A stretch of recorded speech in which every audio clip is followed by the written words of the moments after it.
Roadmaster R165 and the Loncin GP 165 উভয়ই চীনে তৈরি বাইক, যেগুলো বাংলাদেশের তরুণ রাইডারদের মধ্যে জনপ্রিয়তা অর্জন করেছে। এগুলো উভয় ইঞ্জিন ডিসপ্লেসমেন্ট, পাওয়ার, টর্ক এবং টপ স্পিড এর দিক থেকে অনেকটাই মিলে যায়, কিন্তু এগুলোর মধ্যে কিছুটা পার্থক্যও আছে। একে অপর থেকে আলাদা এগুলো। চলুন প্রতিটি বাইককে কাছাকাছি থেকে দেখে নেই এবং তুলনা করি। সবাইকে স্বাগতম আমাদের বিপিআর ইউটিউব চ্যানেলে, যেখানে আমরা বাইক রিভিউ করি এবং আপনাদের সত্যিকারের মতামত জানাই। আমি লাইট, আজকের ভিডিওর হোস্ট। এই ভিডিওতে আমরা বাংলাদেশের জনপ্রিয় দুটি 165cc বাইক তুলনা করব, Roadmaster R165 and the Loncin GP 165। কোনটি পারফরমেন্স, ডিজাইন, ফিচার্স এবং দামের দিক থেকে ভালো জানতে আমাদের সাথেই থাকুন। রোডমাস্টার R165 এর মধ্যে একটি স্পোর্টি অ্যান্ড অ্যাগ্রেসিভ লুক আছে। এর তীক্ষ্ণ হেডলাইট, একটি মাস্কুলার ফুয়েল ট্যাঙ্ক, একটি স্পিড সিট এবং একটি ডুয়াল এক্সস্ট সিস্টেম আছে। এর ইনস্ট্রুমেন্ট প্যানেলে একটি ডিজিটাল স্পিডোমিটার, একটি গিয়ার ইন্ডিকেটর, একটি ফুয়েল গ্যাজ এবং একটি ঘড়ি আছে। এর এলইডি ইন্ডিকেটর, একটি হ্যালোজেন টেল লাইট এবং একটি পাস সুইচও আছে। রোডমাস্টার R165 এর একটি 165cc সিঙ্গল সিলিন্ডার 4-স্ট্রোক এয়ার-কুলড ইঞ্জিন আছে, যেটি 8000 RPM এ 14.5 bhp max power and 6500 RPM এ 14 newton metre of max torque উৎপাদন করতে পারে। এর একটি 6-স্পিড গিয়ারবক্স, একটি ওয়েট মাল্টিপ্লেট ক্লাচ এবং একটি চেন ড্রাইভ আছে। এর সামনে একটি টেলিস্কোপিক ফর্ক এবং পেছনে একটি মনোশক সাসপেনশন আছে। সামনে একটি 300mm ডিস্ক এবং পেছনে একটি 220mm ডিস্ক আছে। এর একটি 14 লিটার ফুয়েল ট্যাঙ্কের সাথে এর একটি হ্যান্ডসাম মাইলেজ আছে, যা কিনা 40 কিলোমিটার পার লিটার। এই বাইকটির kerb weight 140 kgs and ground clearance 180 mm। Roadmaster R165 বাইকটির টপ স্পিড হচ্ছে 120 কিলোমিটার পার আওয়ার অ্যান্ড এই বাইকটির বর্তমানে বাংলাদেশের প্রাইস হচ্ছে 185,000 টাকা। লনসিন GP 165 এর একটি চিকন এবং মোহন লুকস আছে। এর একটি গোল হেডলাইট, একটি ব্যাক ফুয়েল ট্যাঙ্ক এবং একটি একক সিট, একটি একক এক্সস্ট সিস্টেম আছে। এর একটি অ্যানালগ স্পিডোমিটার, একটি ডিজিটাল ট্যাকোমিটার, একটি ফুয়েল গ্যাজ এবং একটি ঘড়ি ইনস্ট্রুমেন্ট ক্লাস্টার প্যানেলে আছে। এর এলইডি ইন্ডিকেটর, একটি এলইডি টেল লাইট এবং একটি পাস সুইচও আছে। লনসিন GP 165 এর একটি 165cc সিঙ্গল সিলিন্ডার 4-স্ট্রোক লিকুইড কুলড ইঞ্জিন আছে, যেটি 8500 RPM এ 15 bhp max power and 6500 RPM এ 14.5 newton metre of max torque produce করে। এর একটি 6-স্পিড গিয়ারবক্স, একটি ওয়েট মাল্টিপ্লেট ক্লাচ এবং একটি চেন ড্রাইভ আছে। এর সামনে একটি আপসাইড ডাউন ফর্ক এবং পেছনে একটি মনোশক সাসপেনশন আছে।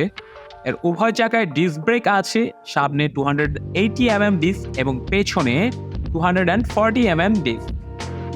এর একটি 12 লিটার ফুয়েল ট্যাঙ্ক আছে অ্যান্ড এই বাইকটি মাইলেজ দিয়ে থাকে অলমোস্ট 45 কিলোমিটার পার লিটার, যেটা কিনা কোম্পানি ক্লেম করছে।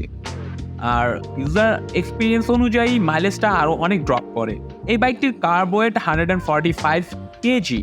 এই বাইকটির গ্রাউন্ড ক্লিয়ারেন্স 170 mm, যা কিনা রোডমাস্টার R165 থেকে 10 mm কম। লনসিন GP 165 এর টপ স্পিড হচ্ছে অলমোস্ট 130 কিলোমিটার পার আওয়ার আর এই বাইকটির বর্তমানে বাংলাদেশের প্রাইস হচ্ছে 190,000 টাকা। Now tell me which bike is good? Obviously এই ব্যাপারটা সম্পূর্ণই আপনার পছন্দ এবং বাজেটের উপর নির্ভর করে।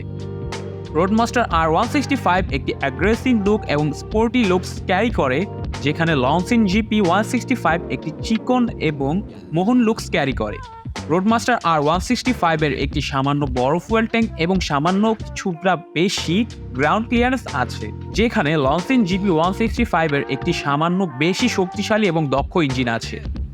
রোডমাস্টার R165 এর একটি ডুয়াল এক্সস্ট এবং একটি হ্যালোজেন টেল লাইট আছে, যেখানে লনসিন GP 165 এর একটি একক এক্সস্ট এবং একক এলইডি টেল লাইট আছে। রোডমাস্টার R165 এর একটি টেলিস্কোপিক ফর্ক এবং একটি সামনে বড় ডিস্ক ব্রেক আছে, যেখানে লনসিন GP 165 এর একটি আপসাইড ডাউন ফর্ক এবং পেছনে একটি সামান্য ছোট ডিস্ক ব্রেক আছে।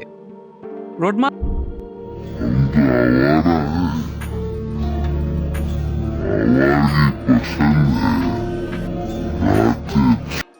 অবভিয়াসলি দুটির ডিফারেন্স অস্বীকার করার মতো নয়। আফটার সেল সার্ভিস, এই দুটি বাইকের আফটার সেল সার্ভিস নিয়ে অনেকটাই প্যারা খেতে হতে পারে, কারণ আমরা জানি এই দুটি বাইকই হচ্ছে চাইনিজ ম্যানুফ্যাকচার বাইক। And you know Chinese manufacture বাইকগুলোর সাপ্লাই চেন বাংলাদেশে তেমন একটা ভালো না। দ্যাটস ওয়াই এগুলোর স্পেয়ার পার্টস অ্যাভেলেবিলিটি তেমন একটা ভালো না। লাইক আপনার যখন বাইকটার ব্রেক প্যাড ক্ষয় হয়ে যাবে বা শেষ হয়ে যাবে, তখন আপনার প্রয়োজন হতে পারে, আপনি সরাসরি প্রয়োজনের জন্য কোথায় যাবেন? অবভিয়াসলি আপনার বাড়ির বা এলাকার মধ্যে যে দোকানটি আছে বা যে ওয়ার্কশপগুলো আছে সেখানেই তো যাবেন, তাই না? বাট সেখানে আপনার দরকারি পার্টসগুলো নাও পেতে পারেন। সামান্য ব্রেক প্যাডের জন্য হলেও আপনাকে ঢাকা আসতে হতে পারে অথবা বংশালে ঘুরতে হতে পারে। ওয়েল, এই ব্যাপারগুলো মাথায় রাখবেন। এবার রিসেল ভ্যালু নিয়ে কথা বলা যাক। বাইক দুটি Chinese manufacture and that's why bike দুটির রিসেল ভ্যালু আমি বলবো খুবই কম। এখন বাংলাদেশে আরও চাইনিজ ম্যানুফ্যাকচার বাইক আছে যেগুলো রিসেল ভ্যালু মোটামুটি ভালোই, বাট ওভারঅল সবগুলো চাইনিজ ম্যানুফ্যাকচার বাইকেরই রিসেল ভ্যালু অনেক অনেক কম। লাইক আপনি চিন্তা করেন, একটা পালসার বাইক যখন সেল করতে যায় কেউ, খুবই ভালো দামে খুবই অল্প সময়ে পালসার বাইকটা সেল করা যায়। বাট এই চাইনিজ ম্যানুফ্যাকচার বাইকগুলো কি তা? মোটেই না। এই বাইকগুলো সেল করতে গেলে অনেক প্যারা খেতে হয়, মন মতো দাম পাওয়া যায় না, কম দামে সেল করে দিতে হয়, আবার কাস্টমারও পাওয়া যায় না। ওয়েল, এই ব্যাপারগুলো আপনার মাথায় রাখা উচিত। Both bikes are good choices for 165cc bike lovers, and they both have their own pros and cons. You can test ride both bikes and see which one suits you better. Let us know in the comment box which bike you prefer and why. And obviously, don't forget to like, share, and subscribe to our channel for more bike-related reviews, updates, and videos. Thanks for watching. See you in the next video. Till then, be happy, be safe, wear helmet, and ride safe. Allah Hafiz.